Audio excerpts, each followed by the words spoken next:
So you must be coming to the end of what, third semester, going into fourth, or how does it work? Oh, we've got the 2 semesters, so yes, Two we're semesters. in the Okay. final run of the finals. Yeah, second semester. Yeah. And how's it all going, adapting to online? Does it have a big impact, or have you been able to sort of shift everything pretty much online? It's been okay for the most part, but there's a lot of things that haven't been, we haven't been able to do that we would have really liked to do. So, yeah. I don't know if we've been heavily impacted as some of our colleagues across the sector. Yeah. And I mean, certainly it impacts everybody in production. So for the students who are literally needing to do production work, it's a nightmare. Our students have been incredible. I mean, I guess the beauty of the studios is that they can be easily pivoted. So we have adapted really well with technology. Hasn't been ideal, but we have been able to manage. And so students have been making some wonderful films using Zoom and their phones, and being really, really, really agile and creative. It's been great. Well, yes, I say, at times of uncertainty, that's when incredible innovation can happen. Will I be able to see the students? Is it sort of like Zoom where I can get a... No, it's not quite like Zoom. You can only get the 4 in the square, unfortunately. We call it the fishbowl.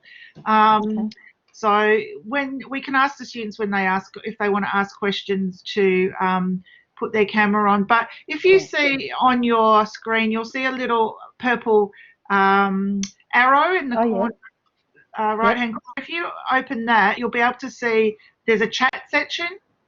Great.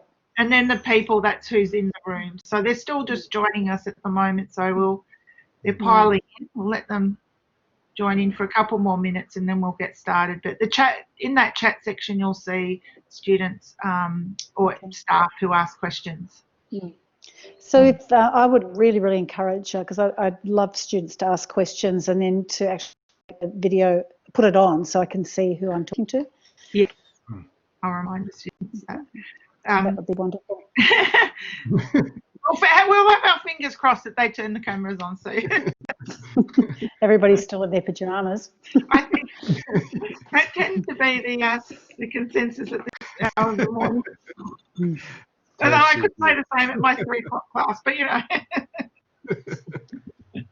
not that I can talk because I have my slitters on. So, excuse me. We might just give it 1 more minute and we'll start at 9:35. Okay. Yeah. You could say to the students that this is an opportunity to transition from being an RMIT student to being a nearly graduate, because when they graduate and they are getting employment, they will need to turn their cameras on, I imagine. Absolutely. I don't know if that will cut any ice with anybody. Yeah, I'm not sure of how, even online job interviews where you can't have your camera on. Yeah. Yeah, so Mark, behind you at the moment on the wall, I'm fascinated what's sitting in are they quotes or what's in the... Yeah, that's from my younger son. He did an art project when he was at VCA art school, and he did a whole lot of things that were basically a satire of the staff, I think, as I understand it. So anyway, he's always had that slightly artistic tendency. Funny so, that. There you go. I wonder where he gets that from. Yeah, I know. Oh. But still. All right. So, yeah. Well, I think we might get the show on the road. So, Ryan, if you could please hit record. Thank you. Good morning, everybody. As we gather here on the sovereign lands of the Kulin Nations, I wish to acknowledge the people of the Worong and the Boorong language groups and their elders past, present and emerging. I also wish to acknowledge the Coot Willem people associated with the coastal lands at the head of Port Phillip Bay, or Coot Book. To the Kulin elders I have the great pleasure of working with, I personally thank you for sharing the sovereign practices of knowledge generation through storytelling that has taken place on these lands for time immemorial. Always has been and always will be Aboriginal land. It gives me great pleasure to introduce Adjunct Professor Sue Maslin. Sue is one of Australia's most successful screen and media producers, and her most recent feature is the smash hit The Dressmaker, one of Australia's highest grossing films and winner of 5 Australian Academy of Cinema and Television Arts Awards. Sue is also one of the most generous screen professionals in the country, president of the Natalie Miller Fellowship and patron of Women in Film and Television, and a key player in Gender Matters initiatives. So it gives me great pleasure to introduce Sue, and we will be discussing the topic of how to embrace certainty and thinking about what's next for students.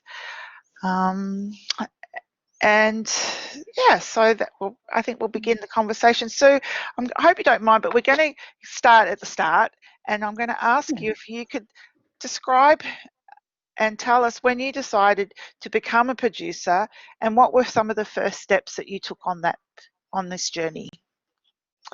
Thanks, Rachel. I just want to say at the outset, I really appreciate the invitation from you and Brian to come and talk to your students. As you know, I have a long association with RMIT, and I'm really, really aware that this has been quite an extraordinary year, and your students, a lot of the students will be kind of on the cusp of finishing that year and joining those of us who work in this industry. So welcome everybody, and likewise, I'm actually streaming on land and I'd like to acknowledge the traditional owners from where I'm streaming, which is the Wurundjeri and the Bunurong people of the Kulin Nation, and pay my respects to their elders past, present and future.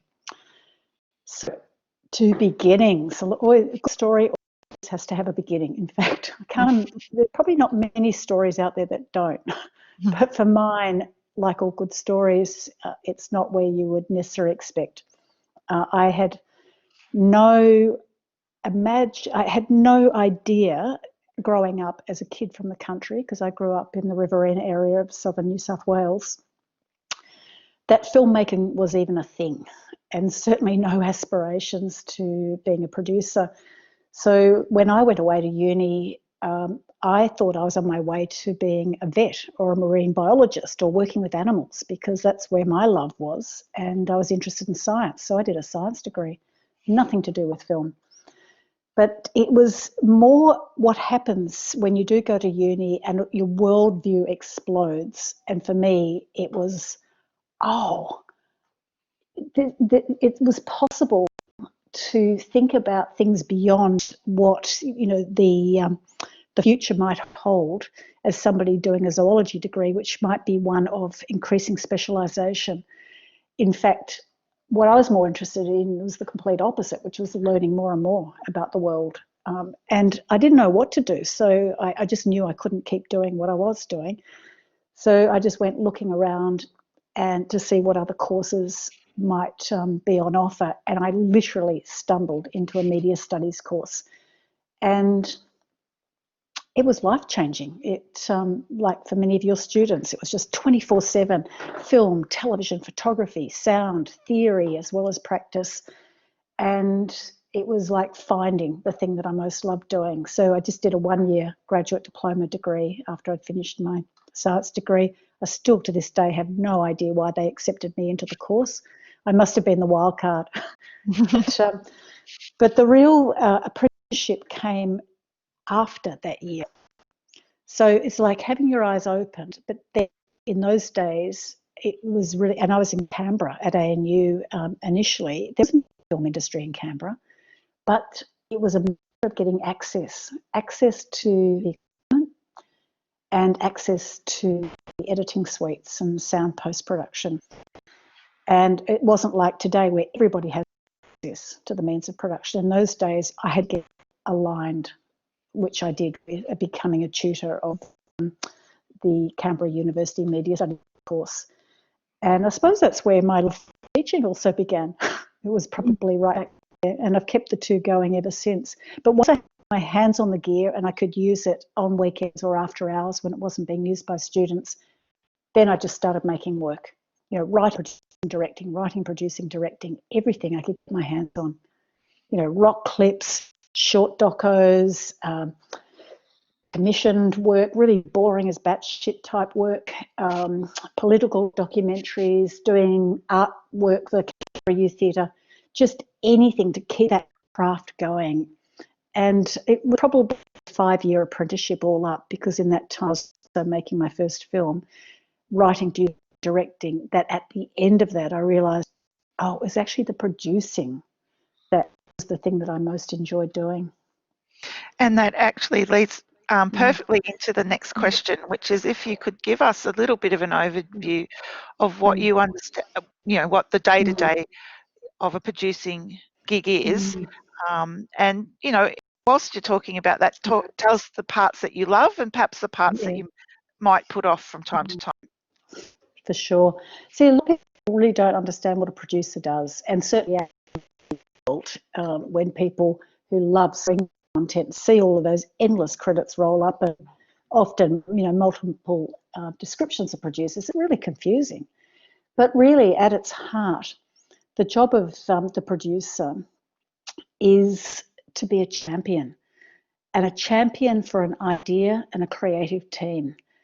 And when I say champion, you are the first one on and the last one off in seeing that idea be realised on screen. So the years that it takes for development, you're overseeing that, getting the resources, you're raising the money, you're pulling the creative team together, you're providing whatever it takes in order to shepherd that idea to the point that you can then get it financed and then made. And even once you've finished making the film and it's in the can, 2 years, 3 years, 4 years, on average for a feature film it's 7 years, your job is only half over. The other 50% of the job, one that a lot of people forget about, is connecting that with the audience. That is the crux of it. So that's what I see the role of the producer, is connecting, powerful ideas with people, idea and audience. The day-to-day is everything from, and it's not very glamorous, I can assure you, everything from the exciting stuff, which is sitting around the kitchen table going, what if? That's the most exciting part. To then the drudge of, the endless paperwork, the endless rejections, and try and get funding for your projects. Every project, including the Dressmaker, gets rejected over and over. But your job as producer is a champion. You keep going. And through to putting together the business side of any particular film, because effectively you're the employer.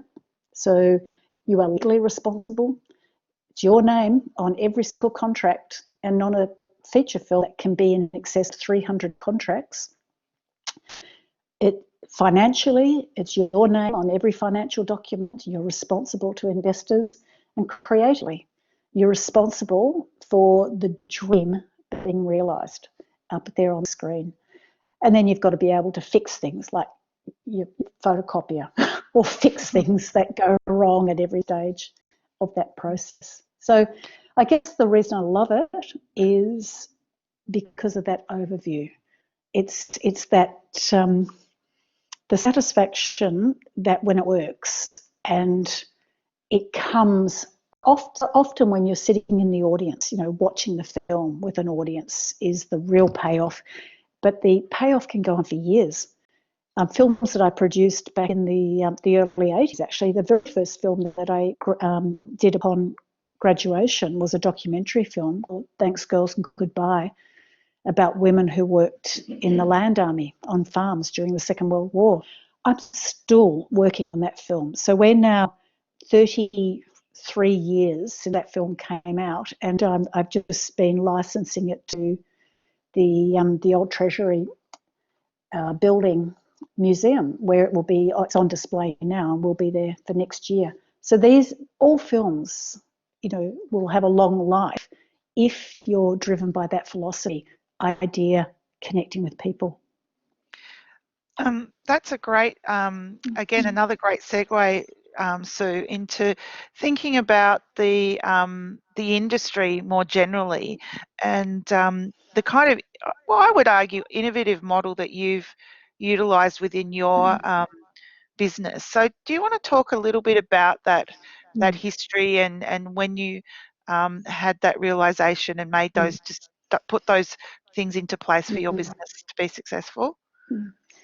Yeah, when I first got that, realization, I loved making films and working in collaborations, particularly with writers and directors, because that was the other reason. When I started to work with really talented directors, people like Sue Brooks, for instance, and realised, and I've subsequently worked with Jocelyn Moorhouse and Ann Turner, and then with documentary with Daryl Delora for many years, realised their gift as directors, that actually I didn't have to do that. And in fact, that wasn't my gift. My gift was actually working in creative collaborations with people who were wonderful writers and directors. And we started making works, and really for the first 25 years, I was making project by project by project. And I was only ever as good as my capacity to raise money for the next project, and that was often based on the success of the last one. But it was a roller coaster. You never knew. I never knew where my next dollar was coming from. I never knew whether the next project would get up or not. And it's a very precarious existence. And then everything started to change around 1997. It changed on many different fronts, mostly driven by technology. And that is, it was around 97 that the internet and the potential of the internet as, Web 2.0 as an interactive interface really became accessible to all of us. No longer did we have to get bespoke developers to create our websites. No longer did we have to get bespoke developers at great costs to find ways to stream or to make our work available online, or create a shop front, or to create a back-end commerce. And then social media started hitting.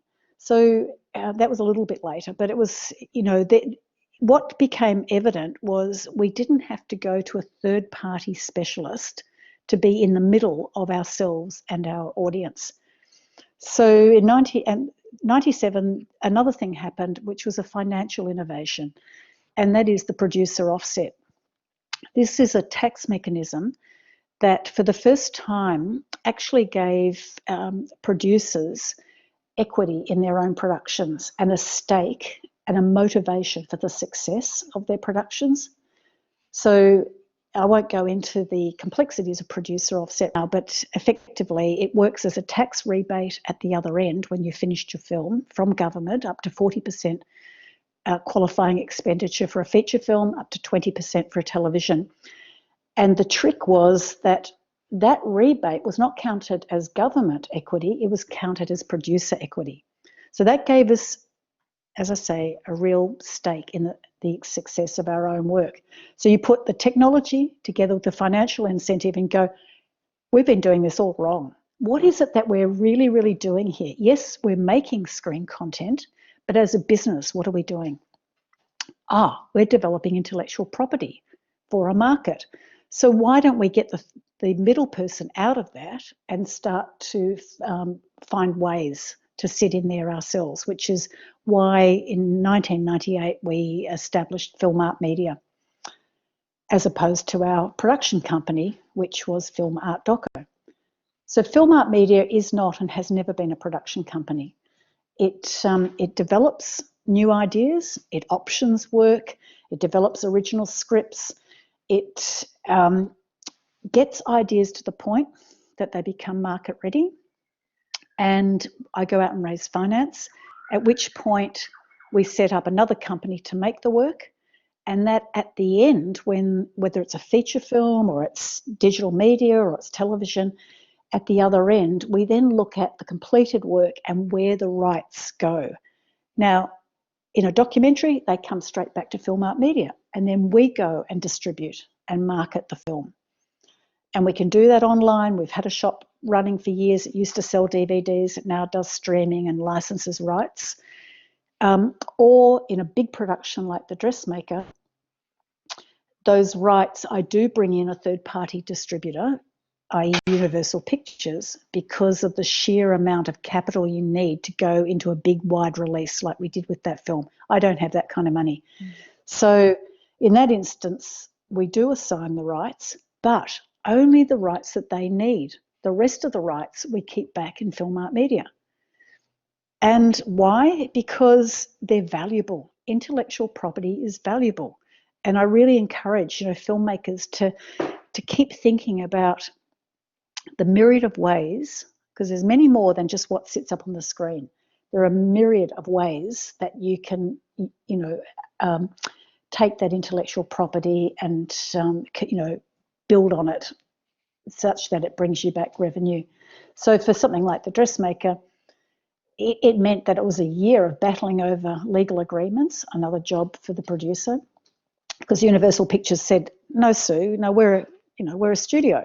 We take all rights. If you're doing business with us, that's the deal. I said, okay, well, let's talk about educational rights. What are you going to do with them?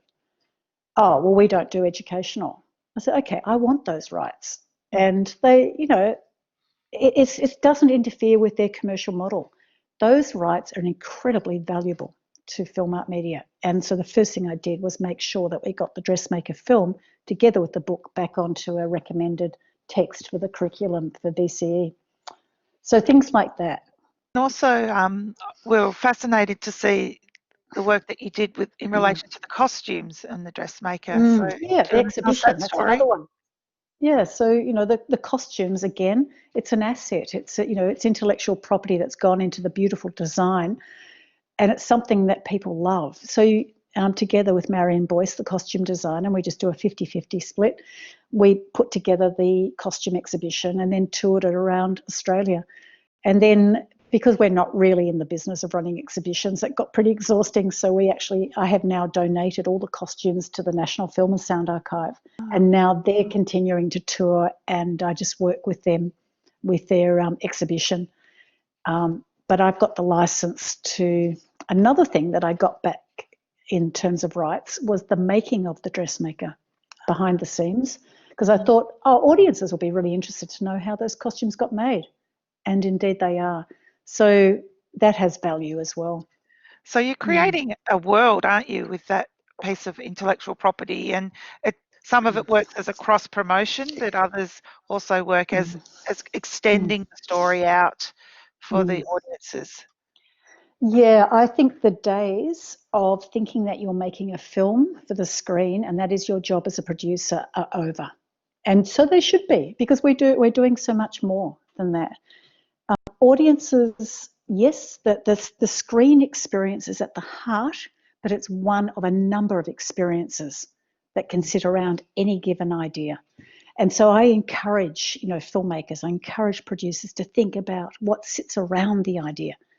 So for documentary, it's incredibly relevant. The film that we have just done over the last year or so, and hoping that your students might have an opportunity to see this, is The Show Must Go On, which is about mental health, mental well-being in the arts and entertainment sector, and just looks very, very squarely at, and this is pre-COVID that we made this film, but the very high cost in terms of anxiety, depression, lack of certainty, financial stress, all of the things that come with a life in arts and entertainment that have never really properly been talked about. And because there's been such a stigma that's sat around that, of course, that's all exploded, and as a result of COVID, and thank goodness it has, because we're all comfortable talking about it now. But the example, and the reason I bring it up, is we made that as a film initially, which screened on ABC TV and Mental Health Week in October last year. But that was the starting point for the real work, the experience that sits around the work, which is the Wellness Roadshow, which we have now been travelling right around the country, a series of forums, panel discussions, Q&A events, screenings, creating a venue that people from every sector of arts and entertainment right across the board can talk about mental health. And that has actually been easier to raise money for and has real value as opposed to the film, because documentaries, it's a nightmare trying to raise money for docos. That's another great segue in terms of the state, I guess, of the industry and thinking about innovative ways in which to raise money. So can you talk to us a little bit about some of the methods that you use? And, you know, I know that you're talking about how there's different approaches for different parts of the title, if you like, or the intellectual property. Sure. But, yeah, just talk us through an example. Yeah. So we, you know, in what we call heritage media, so traditionally film and television, had a way of being financed, a way of being marketed, and a way of being presented that was pretty much unchanged for, you know, the last 100 years. And really over the past 10 years, and certainly over the past 5 years with the exponential growth of the streamers, it's not like we've got new entrants into an existing market. They've just totally blown apart the way we did business on every one of those levels. So everything has changed now. So in the old days where we used to, you know, go to a film festival, which would often have a market attached, there'd be an opportunity to pitch your ideas to sales agents and to distributors who would then have the job then pitching back and working out how to sell in their respective territories, that is, countries around the world. That model has been falling apart, because if we just look at just one microcosm, for instance, let's have a look at an Australian distributor has an Australian film. So it's a very, very risky thing to take on a new Australian film, even with star cast. And I can vouch for this because, you know, with The Dressmaker, even with Kate Winslet and Judy Davis attached, that was still considered too high a risk for a distributor to feel comfortable taking that on and selling to territories around the world. Why? Because it was a film, and this is back in 2011, that was targeted to a female audience. And back then, unlike now, it was not considered a commercial demographic, because it never had been. For decades, films were made largely for male audiences, and as women, we were taught to look at films through the prism of male eyes. That's how the business ran. So risk is very, very real. So what do you do then as a distributor to offset risk? You have a great film, great script, you like the director, good story, interesting cast. So a distributor does the numbers.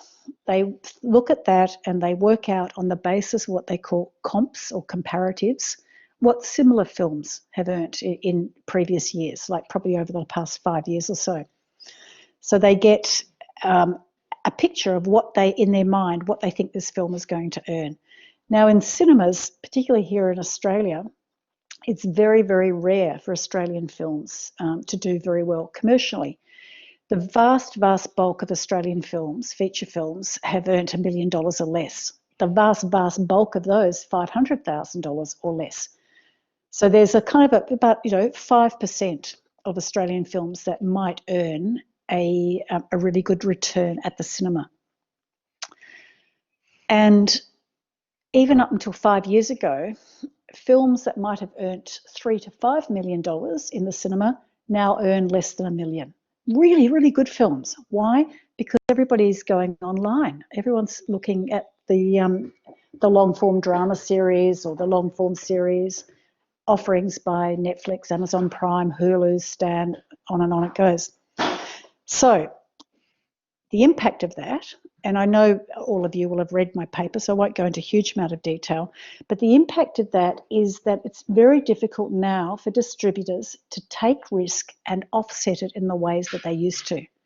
They used to think, okay, if it does really well in the cinema, the first thing we'll do is it'll go to home entertainment, video stores, rental, sell-through. Well, when was the last time you saw a video store? Gone.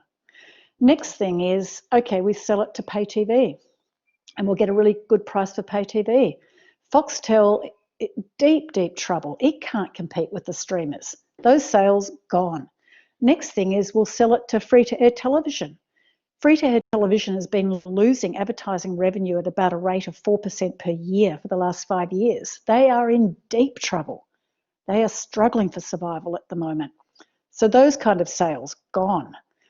Oh, okay, well, we'll sell online streaming, which is, of course, where our work does go. But instead of what we used to get, $24.95 for a DVD, we're getting now a tiny royalty in, probably less than $1 per view. So it just means now that the distributors don't have a way to offset that risk.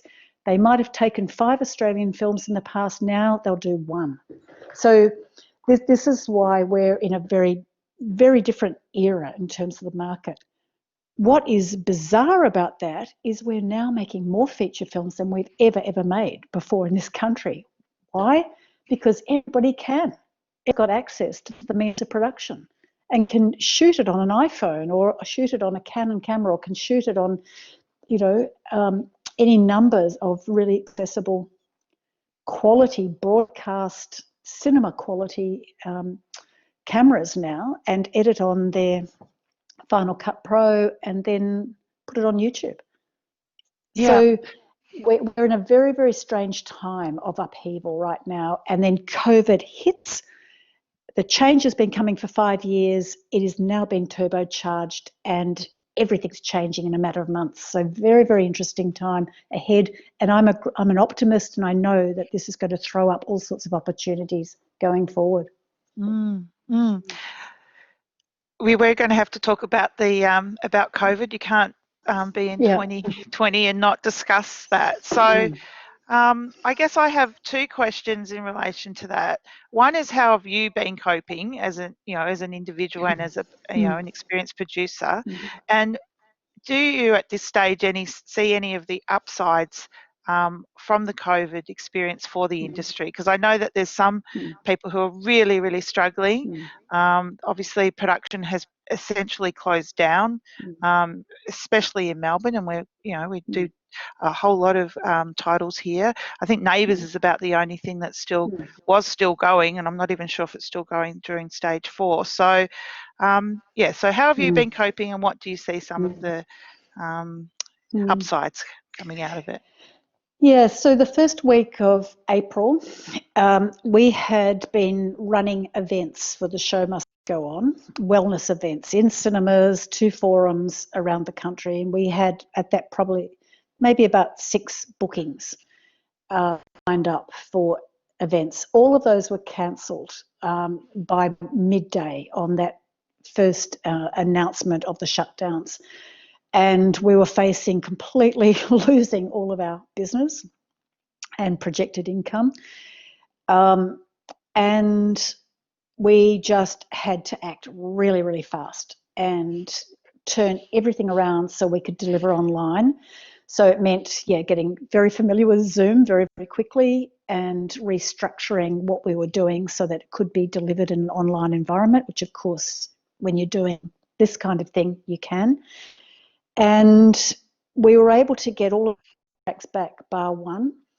And in fact, the project, which is limited by our geographical capacity to travel around, has now probably increased, 3 or 4-fold, because there is no barrier now to travelling, and we're, getting bookings from around the country that we probably wouldn't have got otherwise. So the business for that particular project just, has continued and actually grown and shows no sign of letting up. So it created opportunity and meant that we had to do a lot of fast-track learning that I'd been putting off anyway in terms of really grappling with online delivery.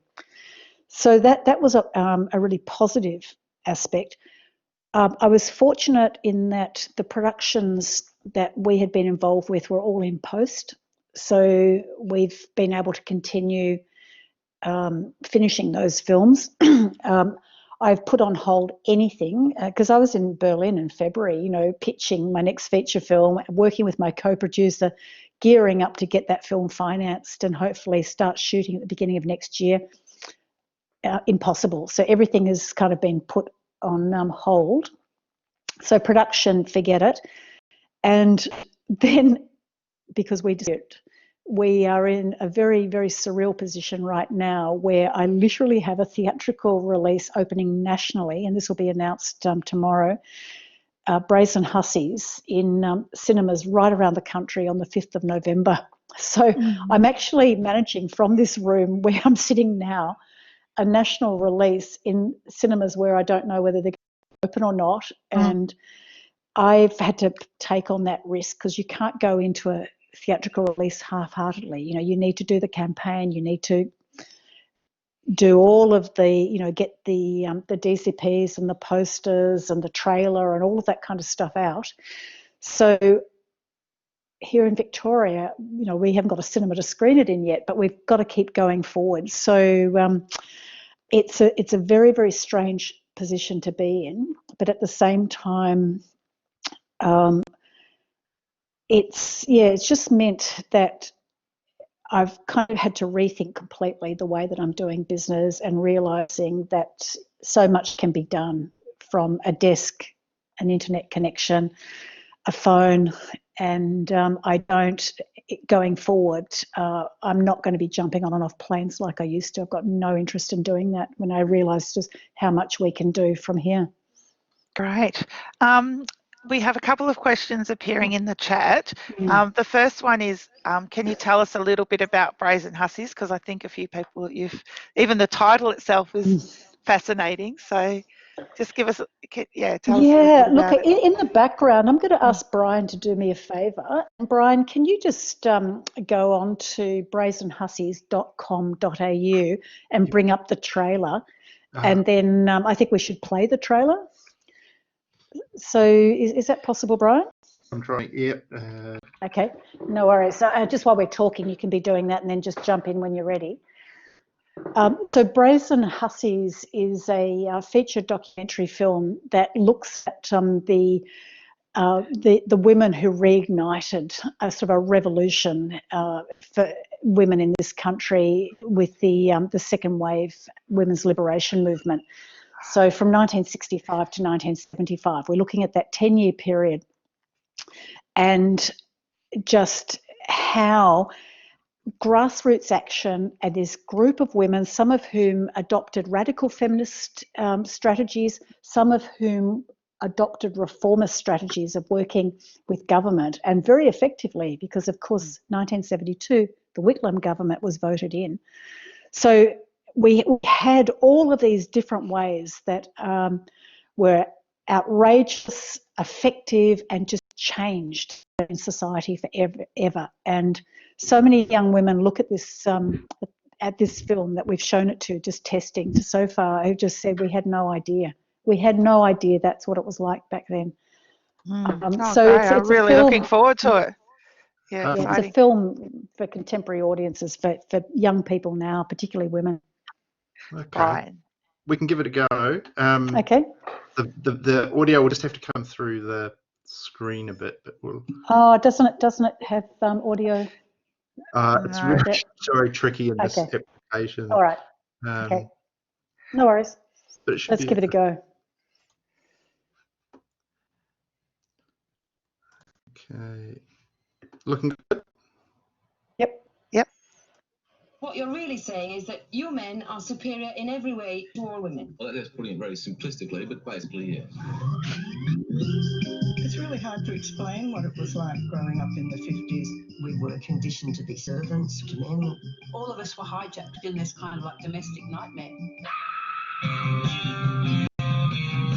Up until now, the world has been run by men. That repression of the 50s was really kind of exploding. I felt like I got hit with a sledgehammer. This incredible conversion experience. I remember thinking, we can start the revolution with this. This'll do. It was not a top-down thing. It was a bushfire. It was a grass fire. Battling for abortion rights, childcare, simple things of women not being allowed in the public eye.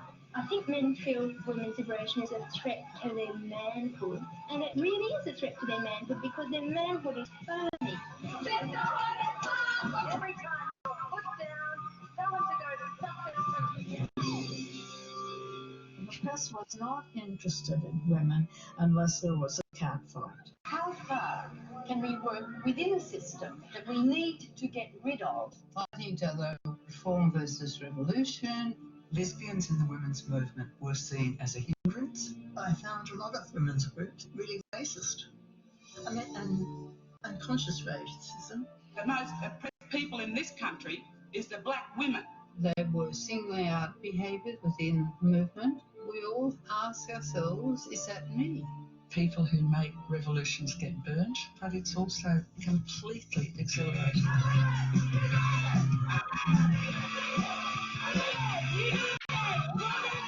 A small band of people can change the world.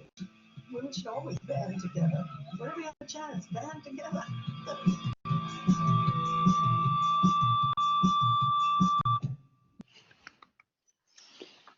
Oh, I really hope everybody just sees it. Go on and look at it yourselves, because, yeah, the streaming is not very good, obviously, but I'd love you to see it properly. So brazenhussies.com.au. Looks incredibly exciting. So let's have a look at some of the other questions that have started to come in, which are really interesting.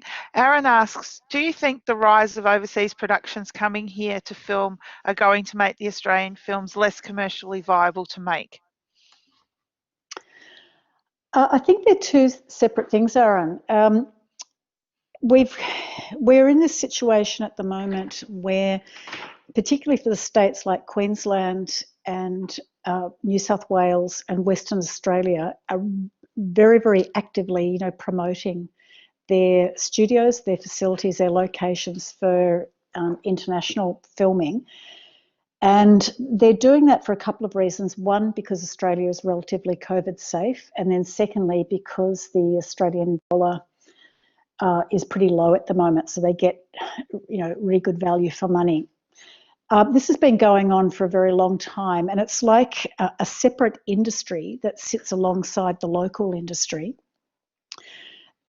You could be forgiven thinking, certainly in Queensland, it sits in a much higher priority than the local industry because they're falling over backwards to have, Tom Hanks come back and film Elvis right now. Mm-hmm.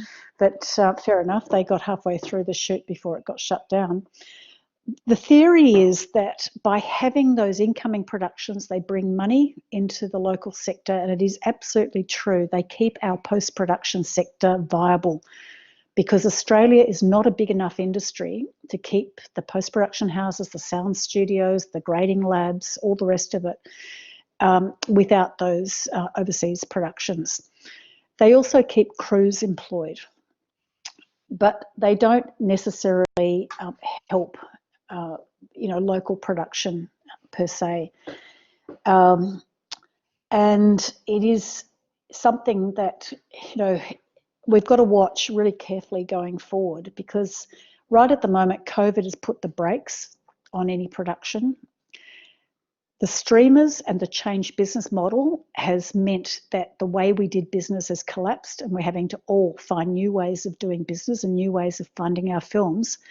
And then we've got these overseas productions. These are all pressures that are bearing down on local producers, and meaning that the landscape shifted. So how that has, how it shows up is that there's more emphasis now in and I think it's a good one, following where audiences go, which is on smaller screens, streamers, looking at quality, drama series that can be, delivered on platforms, YouTube, online.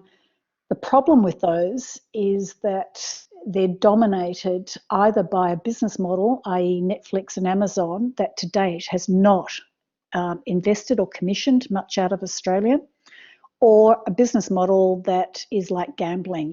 There's sort of 99% losers, 1%. I'm thinking of, YouTube and online platforms where very, very rarely, yes, you get people who will look at your content, but very rarely is there a business model behind it. So that's where audiences are going, and those of us who try to keep making films or television as they were made, I think are destined to fail in the longer term. There's another great question from Yi Ching Yin. In your paper, you mentioned the importance of blockchain in the future. How do you see it affect the media industry? See, blockchain is really interesting in this so far already. It's got the capacity, it's got the technology, and it's got the security to deliver a more superior pathway between content makers and audiences. It's safe, it's ubiquitous, and it cuts out the middleman. What is not really, no one's really solved though the problem of how you effectively find content. So, there's, if you can imagine, by taking away the barriers to entry, it means you're going to have even more and more and more and more content potentially available. So how our audiences, and we're all totally overwhelmed anyway by the amount of content out there now, blockchain just makes that exponentially even more available. How do we find what is of interest to us and what is relevant? So blockchain will only work when there's a more effective way of aggregating content, a more effective way of searching it, and then bringing in influencers, so people whose taste we trust. And that could be film festivals, it could be curators, it could be film critics, it could be blogs and fans. There's all sorts of ways that influencers can help us navigate what is an overabundance of supply right now. Yeah, oh, that's a fascinating point, Sue. I mean, I just in this course where we do some future casting, we've been thinking about aggregators and aggregation systems for a decade, so it's still there. In fact, it's probably getting a little bit more tricky with the plethora of platforms. Darcy asks, what advice would you give an aspiring television film director? What are the most important aspects of directing a coherent and emotionally resonant production? Well, I think the first thing is probably drop the word television, because what we're really talking about is long form or drama, and thinking about platforms, of which television is one, if you like. So the difficulty with making a break in that sector is, unlike film, which is used to taking much higher levels of risk, in television and even with the streamers, they tend to want to work with fewer players that deliver more product, and they do call it product. And it's just, they've got a massive amount of slots and a massive amount of capacity for content to come through. So they need to have guaranteed supply. And so they tend to work with fewer producers, big companies that will put out a lot of content. So that means an emerging director has got to get aligned with the producers that have access to those platforms. The good opportunity is that there is so much content, and particularly if you've got long form series, they will often have 2 or 3 or 4 directors. So there's opportunities, particularly here in Australia, where there's attachment programs and so on, to try and give talented emerging directors a chance to either track and work with an experienced director on a show, and then get a chance to come in and direct an episode or more of subsequent episodes if they've shown some talent. But with all of these things, I just keep going back to the simple basics. Do what I did early on, and that is just get out there and make work. So show people what you're capable of. And even if that means initially you're doing web series or you're doing things for YouTube, you're showing what you're capable of in terms of your storytelling. And it doesn't have to be elaborate, it doesn't have to be expensive, but it has to be smart, clever, and represent the way that you see the world, the way that you tell stories, because nobody can see the world or tell the stories like you can. Yeah, so you need to practice to find your voices. Yeah. To You do just that. get out there and do it over and over and over again. Do not sit back and wait for the opportunities to come to you. You've answered a couple of other questions just in that response. And I've got another question here from Amelia. As soon-to-be graduates entering the industry, I wanted to ask, as emerging directors, how to best get familiar on connecting with producers or approaching funding applications and getting funding for shorter form content. So you started to answer that question in terms of the, just getting on with it. But what are some suggestions for that next step in terms of connecting with each other and networking? Yeah. So I probably on average get about 3 requests every week of people who write and say either I'm graduating or they haven't graduated, but they love film, they watch lots of films, they want to be in the film industry. How do I get a foot in? Can I come and work, with Film Art Media?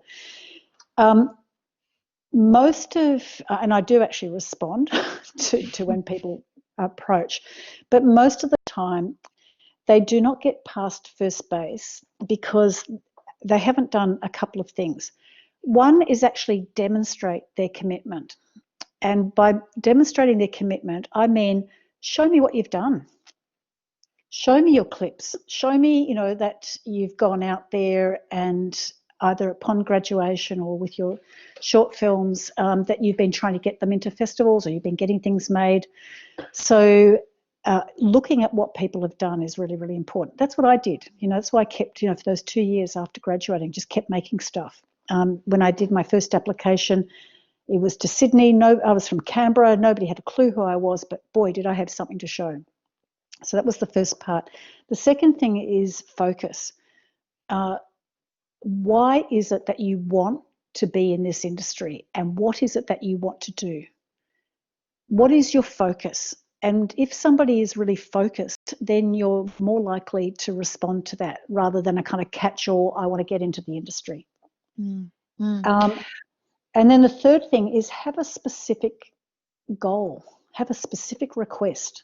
Because if it's quite specific, then often, and I've found this in my career, that if you ask somebody for specific help, 9 times out of 10, you'll get that help. And I'll help somebody. But if it's just, and please promise me you'll never use this experience, can I pick your brains? Gone. Not interested. It's the most awful expression, and I get it, regularly. And I'm not interested in anybody picking my brains. They're my brains. Leave them alone. Andrea also asks, hi Sue, you were mentioning how some projects take a long time to make. How do you sustain interest and enthusiasm for these projects when there is no chance of payoff anytime soon? Yeah, good question. That is a really good question. And, you could say, well, you need to be part masochist. You need to have a very high appetite for taking risk and being a bit of a gambler. You need to be an eternal optimist.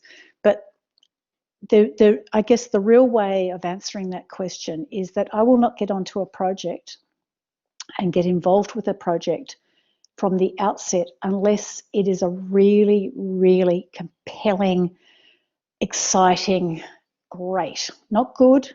We can come up with good ideas. Anyone can come up with a good idea. It has to be a really great idea, and it's got to hit me. It's got to hit me when I say, emotionally in your guts, that you just think, okay, I'm going to walk over hot coals for this idea, which means that I say no probably to 90% of ideas that come through, and ideas that I might have. Yes, they're kind of good ideas, but unless it gets to that point that there's utter conviction, I'm going to work 110%, then that's the thing that will then carry me through. So the Dressmaker for me was actually 13 years of conviction, because I tried to option that book in 2002 and I missed out. I had to wait 5 years for the Dressmaker. Then I optioned it in 2008. The film didn't come out until 2015.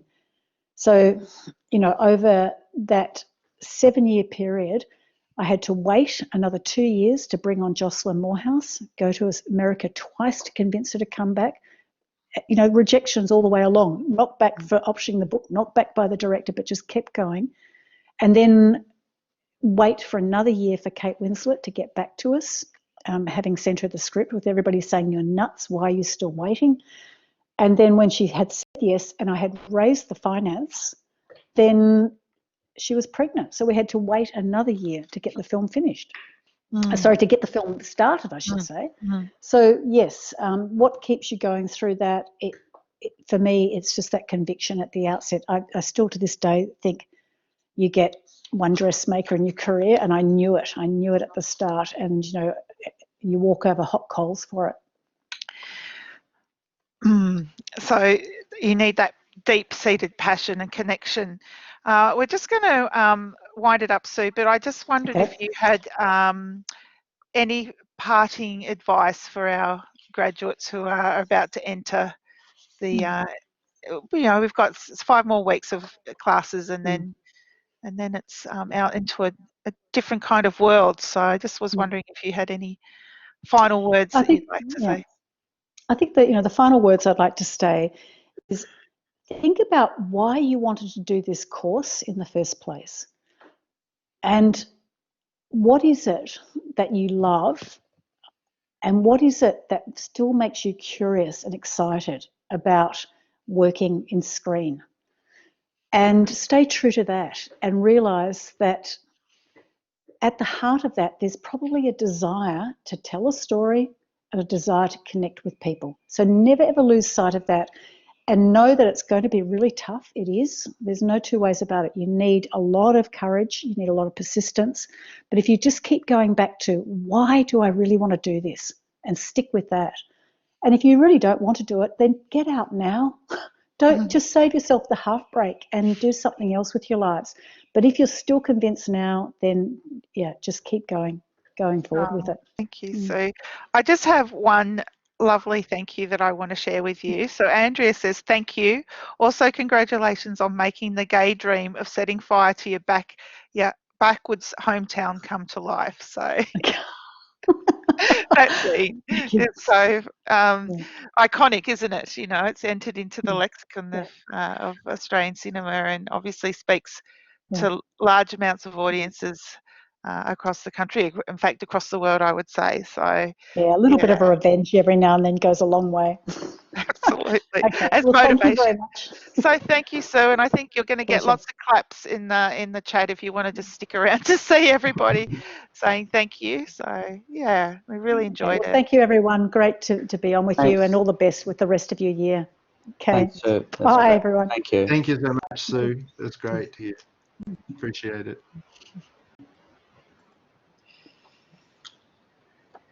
Wow. How do I get to see the messages? Oh, here. Okay, on the arrow. I've now, yeah. Oh, thank you. That's lovely. It's great. Yeah. Awesome. Let's stop. Okay. Well, look, I'll say goodbye. Yep.